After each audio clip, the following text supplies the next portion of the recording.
امام مہدی رضی اللہ تعالیٰ عنہ کے بارے میں عوام میں بڑا ایک تشویش سی پائی جاتی ہے۔ کہتے ہیں کہ امام مہدی کا ظہور کب ہوگا؟ ایک بات ہمیشہ ذہن میں رکھی جائے کہ امام مہدی نے آنا ہے، انہیں لانا نہیں ہے، تو لہذا جب انہیں آنا ہوگا وہ آ جائیں گے۔ کو ہم نے مل جل کے تو ان کو لے کر نہیں آنا۔ ہماری ذمہ داری ہے کہ اللہ تعالیٰ نے جو کام ہمیں دیے ہیں ہم وہ کریں۔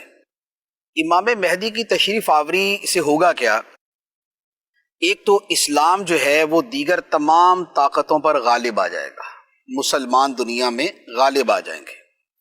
اسلامی تعلیم، اسلامی شریعت یہ ہر طرف فائق ہوگی اور یہ نافذ ہوگی، اور مسلمانوں پر دنیا میں جہاں کہیں ظلم ہو رہا ہوگا وہ ختم ہو جائے گا، اور یوں کہہ لیں کہ ایک اسلام کو نئے سرے سے وہ پوری دنیا میں بہت اچھے انداز کے اندر پہنچا بھی دیں گے، پھیلا بھی دیں گے، نافذ بھی کر دیں گے۔ یہ امام مہدی رضی اللہ تعالی عنہ کا عمل ہوگا، یہ ان کی سیرت ہوگی۔ اب وہ جب آئیں گے تو ہماری ذمہ داری یہ ہوگی، یعنی اس وقت جو مسلمان ہوں گے ان کی ذمہ داری یہ ہوگی کہ وہ ان کا ساتھ دیں۔ ہم اگر اس زمانے میں ہوئے، آج نیت کرتے ہیں کہ انشاءاللہ جو وہ کام فرمائیں گے ہم کریں گے انشاءاللہ، لیکن جب تک وہ نہیں آ رہے تب تک لانے کی کوشش کرنے کی ضرورت نہیں ہے۔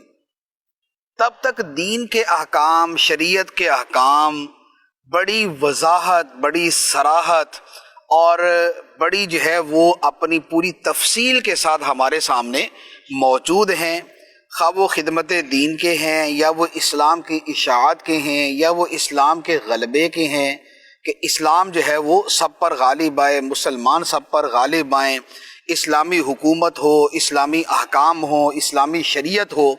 یہ ہماری بھی ذمہ داری ہے، یہ ہمیں بھی اس کا حکم دیا گیا، اور اس پر جو قرآن کی آیات، احادیث طیبہ ہیں وہ بڑی واضح ہیں۔ تو لہٰذا امام مہدی کے ظہور کی علامات کیا ہیں؟ اگر وہ ہمارے سامنے بھی آ جائیں علامات، تب بھی ہم اس کے اندر کچھ عمل دخل نہیں کر سکتے، ان علامات کو ہم بذات خود ظاہر نہیں کر سکتے۔ تو لہٰذا ہم اپنا کام کریں، اور جب وہ تشریف لائیں اس وقت ان کی اطاعت، ان کی اتباع اور ان کو فالو کرنے کی نیت کر لیتے۔ تو لہٰذا اس معاملے کو اتنا ہی رکھنا چاہیے۔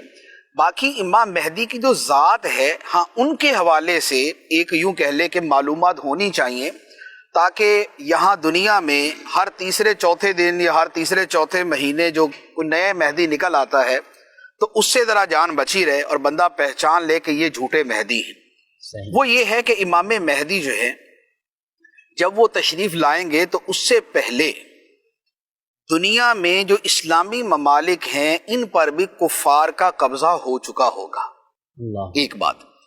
دوسری بات یہ ہے کہ امام مہدی کا ظہور جو ہے یہ مکہ مکرمہ میں ہوگا، اور وہاں پر اولیاء کرام انہیں پہچانیں گے اور ان سے بیعت کی درخواست کریں گے اور ان کی بیعت کریں گے۔ تیسرے نمبر پر وہ عالم کفر کے ساتھ جنگ کریں گے۔ پھر اس کے ساتھ یہ ہے کہ وہ نبی پاک علیہ الصلوۃ والسلام کی آل پاک میں سے ہوں گے، یعنی سید ہوں گے، اور ان کی والدہ کا نام آمینہ ہوگا، ان کے والد کا نام عبداللہ ہوگا۔ تو یہ والی اس طرح کی جو نشانیاں ہیں یہ ذرا اپنے ذہن میں پہلے سے رکھی جائیں، تاکہ یہ جو ہر دوسرے تیسرے دن کوئی نہ کوئی اس طرح کی خبر آ جاتی ہے نا کہ جناب چک نمبر 320 کے اندر کسی نے جو ہے نا وہ مہدی کا دعویٰ کر دیا، یا جمعہ گوٹ کے اندر کو کھڑا ہو گیا، تو یہ والے مسائل جو ہے نا اس میں بندہ اویئر رہے کہ بھئی نہیں، یہ سارے جو ہے نا یہ غلط دعویٰ کرنے